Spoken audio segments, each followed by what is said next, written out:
yang dahulu namanya Keraton Pakungwati. Pangeran Cakrabuana membangun Keraton Cirebon, lokasinya di belakang kita, itu di sebelah timur. Nama keratonnya adalah Pakungwati, yang artinya Pakungwati itu udang perempuan. Itu dari bahasa Sanskerta ya. Pakung itu udang, Wati itu perempuan. Itu adalah nama anaknya Pangeran Cakrabuana. Mempunyai putri yang bernama Ratu Ayu Pakungwati, mendirikan kerajaan Cirebon yang dipimpin oleh rajanya pertama kali Cirebon adalah Syarif Hidayatullah. Beliau gelar kewaliannya adalah Sunan Gunung Jati. Nah, dari situ Keraton Cirebon berdiri dipimpin oleh Syarif Hidayatullah Sunan Gunung Jati, dan Cirebon mengalami masa kejayaan di masa pemerintahan Sunan Gunung Jati, sehingga Cirebon ini di abad ke-15 pernah menjadi negara, disebut Caruban Nagari atau Negara Cirebon. Wilayah kerajaan Cirebon itu meliputi sampai Jakarta sampai Banten. Di Banten diserahkan kepada putranya, yaitu Sultan Maulana Hasanuddin. Jakarta yang dulu namanya Sunda Kelapa, yang dikuasai pasukan Portugis, dijajah Portugis, berhasil direbut oleh pasukan Cirebon yang dipimpin oleh Pangeran Fathahillah. Fathahillah itu asalnya dari Pasai, dari Aceh, yang datang ke tanah Jawa menikah dengan anaknya Sunan Gunung Jati, Ratu Ayu, sehingga menantunya sekaligus dijadikan Panglima Kerajaan Cirebon. Pangeran Fathahillah berhasil menaklukkan Portugis, mengusir Portugis dari Sunda Kelapa. Kemudian Pangeran Fathahillah mendapat julukan Pangeran Jayakarta. Jadilah Jakarta sampai sekarang, yang dulu Jakarta juga kekuasaan Kerajaan Cirebon. Nah, Keraton Pakungwati itu dipimpin oleh Syarif Hidayatullah mengalami masa kejayaan. Setelah wafatnya Sunan Gunung Jati, kemudian diteruskan secara turun-temurun. Itu sesampainya generasi Raja kelima mengalami sejarah sampai saat ini. Itu Raja kelima itu makamnya tidak ada di Cirebon, ada di Yogyakarta. Karena beliau, Raja kelima yang bernama Pangeran Girilaya, menikah dengan putrinya Sultan Amangkurat dari Keraton Mataram. Belum ada Jogja ya. Nah, itu Pangeran Girilaya menikah di Mataram dan berdiam di Mataram sampai meninggalnya di Mataram. Dimakamkan di bukit yang sekarang namanya Imogiri di Yogyakarta. Itu di sana ada makam Sultan Cirebon. Orang Jogja menyebutnya Giriloyo ya, asal kata dari Girilaya.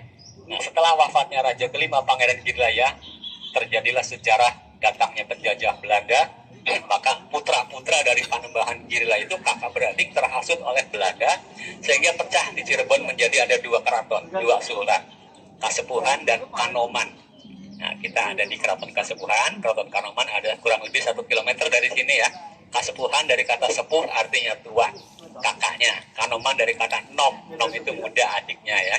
Nah, sekarang Keraton Kasepuhan sudah Sultan yang ke-15.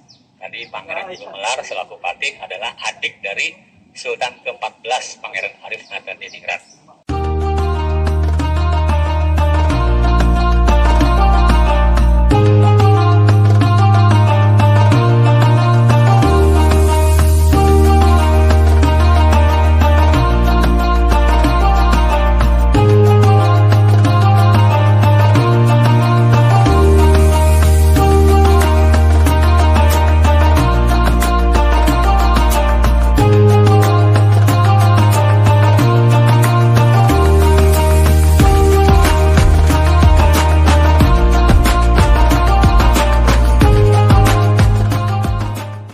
Bangunan merupakan keraton atau istana, rumah tempat kediaman keluarga Sultan, yang mana perlu kita tahu Sultan semasa hidup rumahnya istana, sedangkan raja-raja Sultan yang sudah meninggal dimakamkan pemakamannya namanya astana ya.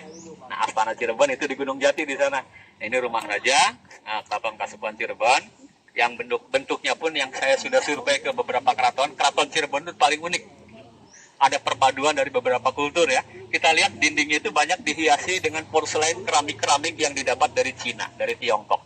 Karena Sunan Gunung Jati, Raja Cirebon pertama kali, beliau adalah wali yang mempunyai istri salah satunya putri Cina yang bernama Putri Ong Tinyo. Dan putri Cina dapat nama dari sini, Rara Sumanding. Itu tembok keraton banyak dihiasi keramik-keramik yang didapat dari Cina. Dan di dalamnya, mohon maaf, kita setiap hari hanya sampai di teras depan. Itu masuk ke dalam, juga pintunya 9. Ada ruangan yang posisinya tuh gak lurus. Jadi dari pintu menuju ke dalam agak nikung, agak nyerong. Yang dari filosofinya katanya bangunan rumah itu bagusnya pintu depan dengan pintu belakang nggak boleh lurus satu garis ya, katanya sih kurang bagus gitu ya.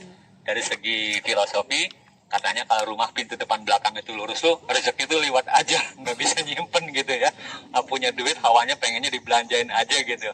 Itu kata orang dulu kalau rumah ngeblong pintu depan belakangnya itu katanya sih boros. Nah, kemudian itu ada relief-relief yang di atas genteng menggambarkan namanya Megamendung. Ya, Megamendung itu awan yang gelap. Itu relief Megamendung yang sampai sekarang motif Megamendung menjadi ciri khas batik Cirebon. Ya, batik Cirebon sebetulnya banyak, itu lebih dikenal batiknya Megamendung. Kemudian di sini ada patung harimau putih 2. Patung macan putih yang artinya simbol dari kerajaan Pajajaran, Siliwangi. Kenapa ada di Cirebon? Karena yang mendirikan keraton Cirebon yaitu anaknya Prabu Siliwangi yang bernama Pangeran Walangsungsang atau Cakrabuana. Yang mana dari legenda, dari cerita Prabu Siliwangi, raja besar di tanah Sunda, itu pengawalnya atau pendampingnya itu macan putih. Orang Sunda bilang maung bodas. Yang ada namanya 2 macan putih Prabu Siliwangi yaitu Ki Lodaya dan Ki Jagabaya. Yang sampai sekarang simbol macan atau harimau itu dipakai di Jawa Barat.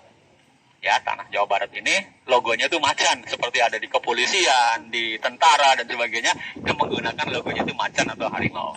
Dahulu tamu-tamu yang akan menghadap raja di dalam istana, itu pintu depannya di sana, ada 2 pintu gerbang.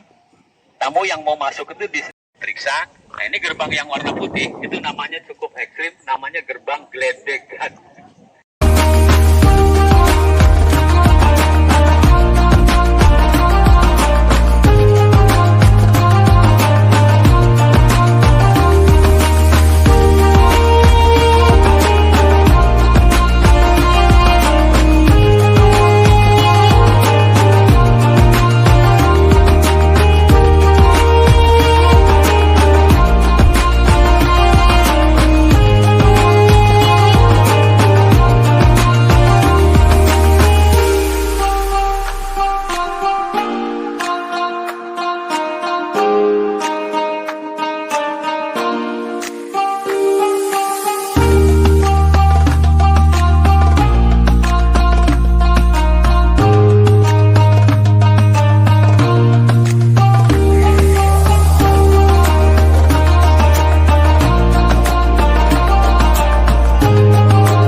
Terdapat 3 makhluk yang menggambarkan persahabatan dari 3 negara, Paksi, Naga, dan Liman.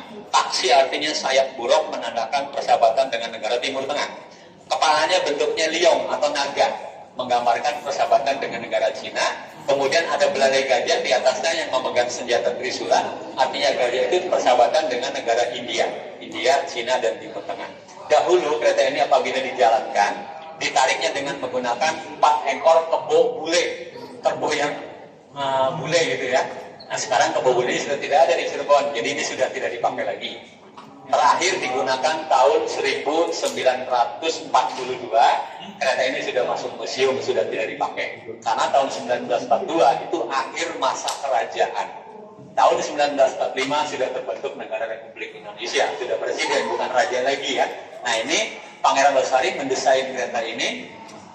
Itu apabila dijalankan, ditarik dengan kebo bulenya 4 ekor, itu kedua sayapnya bisa ngepak. Seolah-olah ikan terbang ya. Kemudian lidahnya melet-melet keluar masuk. Nah, sekarang sudah tidak dipakai. Apabila ada upacara-upacara keraton zaman sekarang, sudah dibuat duplikatnya. Di belakang ada duplikatnya. Dan ini yang boleh naik hanya sultan. Istrinya pun nggak boleh. Jadi kalau upacara kerajaan, sultan dengan naik kereta ini, istri atau permaisuri itu dengan tanduk. Di belakang ada tandu 2 buah, yaitu untuk permaisuri dan putra mahkota.